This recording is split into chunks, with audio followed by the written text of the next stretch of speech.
Hold on tight, because Tempest Episode 9 doesn't just up the stakes, it detonates them. This is the moment everything comes crashing together.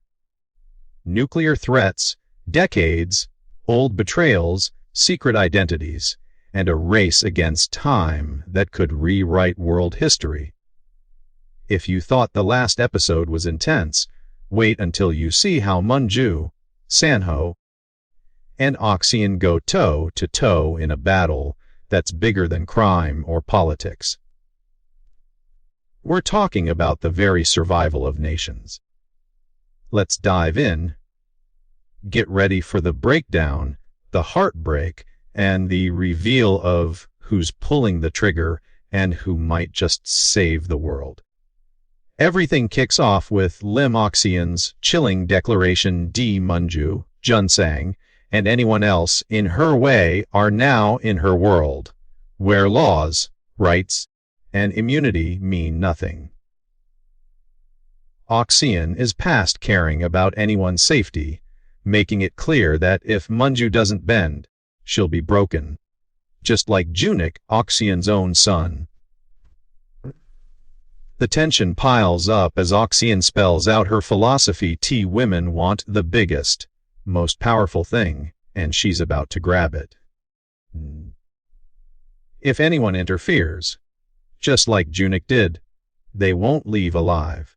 We learn she orchestrated Junik's death, trying to convince Junsang she did it all for him.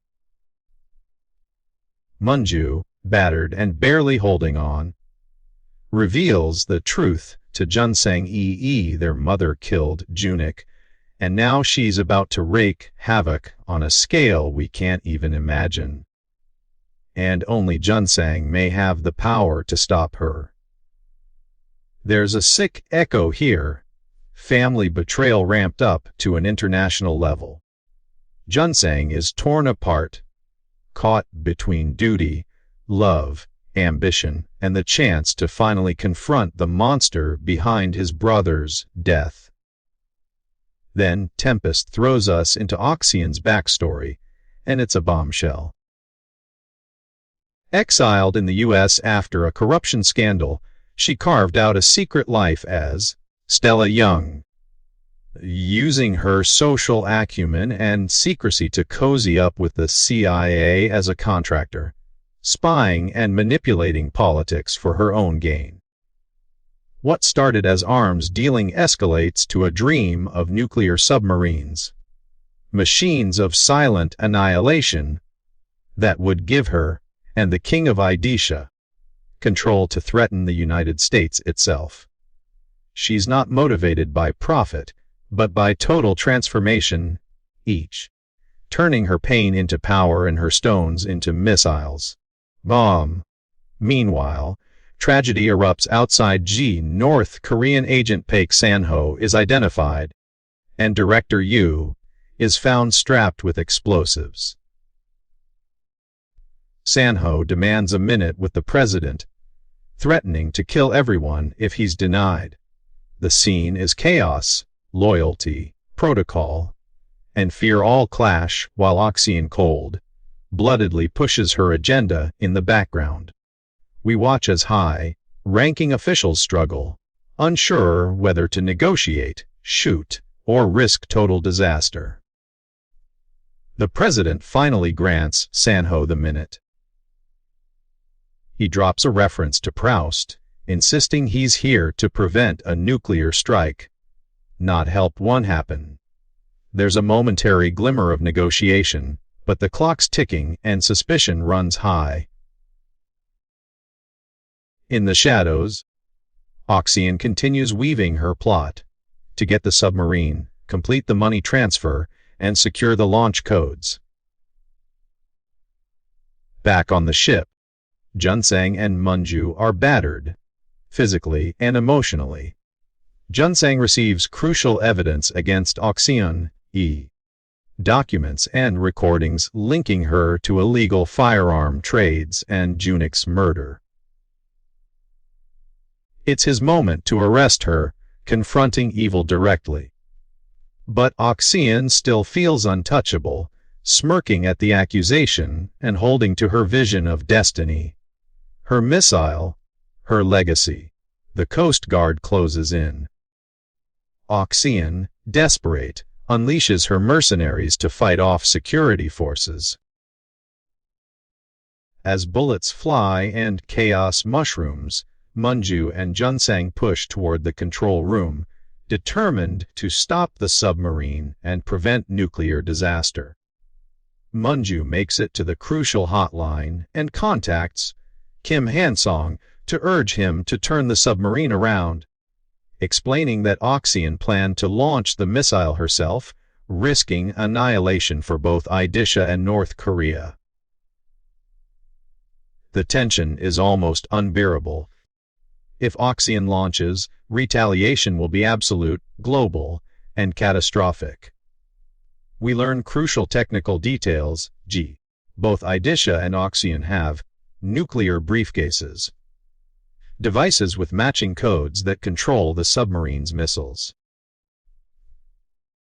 If the codes are destroyed, the launch fails, but if Oxian dies, a dead man's switch will trigger automatic launch within 10 minutes.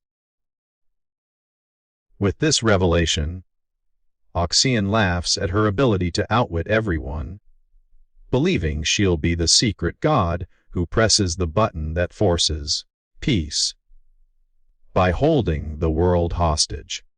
Junsang presents the evidence and arrests Oxian, but she remains defiant. A struggle ensues. Oxian is injured, and the launch system activates via dead man switch. The only way to stop the missile is to manually enter the code in the control room. But then, the briefcase is thrown overboard. The submarine teeters on the precipice. If the code can't be entered, the world is minutes away from a nuclear war. Munju, resourceful and resolute, races against time to get the launch code. With help from allies and luck, she manages to make contact and receives the correct sequence. Trop. But the drama doesn't stop. A pressure release bomb armed with 20 kilos of C4 sits in the ship, threatening innocent lives. Everyone must evacuate. But Munju can't bear to leave Sanho behind. Here, Tempest lays bare the intimacy and heartbreak at the heart of its sprawling, epic story. Munju chooses to stay with Sanho, even as the minutes tick down. Sanho pleads for Munju to save herself, wanting her to live and keep moving forward. Their love, fierce, forbidden, and fatally bound up in the world's chaos, brings the emotional climax. Munju, sobbing and torn, is finally forced out. Sanho, left behind, finds peace in dreaming he's died for someone he loves. In the aftermath, the bomb is defused, submarine is neutralized, and the worst is averted. Peace talks kick off, world leaders gather, and the threat is diffused for now. But politics never forgets. Munju faces the ethics committee, accused in espionage and shamed for her affair with Sanho. In a powerful moment, she refuses to apologize for love, reframing dignity and rejecting shame, even as party members expel her. The resolution comes fast. The president asks Munju to serve as a special envoy to help mediate the dismantlement of the submarine and manage global nuclear fallout. She's offered the chance to run for president, but initially refuses, feeling too broken from all that's happened. Yet her strength and suffering are seen as proof that she's the right leader for these dark times. Kyungsun, the president, offers unity, urging Munju to think not of herself, but of history. In the closing moments, Munju's journey, losses, and resilience come full circle. She delivers a moving internal monologue, a church built from the bones of family, the wounds of war, and the memory of lost love. In an emotional, triumphant finale, she announces her candidacy for the presidency, cheered on by thousands in the crowd who see her not just as a survivor, but as a beacon of hope and possibility. Tempest Episode 9 brings everything together: broken families, forbidden love, politics, conspiracies, and a genuine nuclear near-miss. Every character is battered by the consequences of their choices, but find the strength, sometimes heartbreakingly, to keep fighting, to forgive, and to try to build a safer world. The episode is an exhilarating, exhausting masterpiece of tension, drama, and emotional release. What a journey! The series shows us that peace isn't easy, and that those who fight for it risk everything: reputation, love, even life. Manju proves herself the kind of leader who emerges from tragedy to protect the future. And if history has any heroes left, it's her. If you've made it to the end, let's hear your thoughts.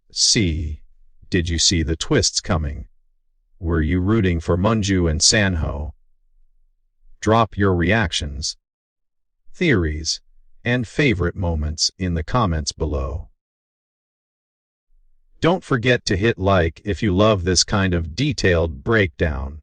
Share with fellow Tempest fans, and subscribe for more epic recaps and deeper dives.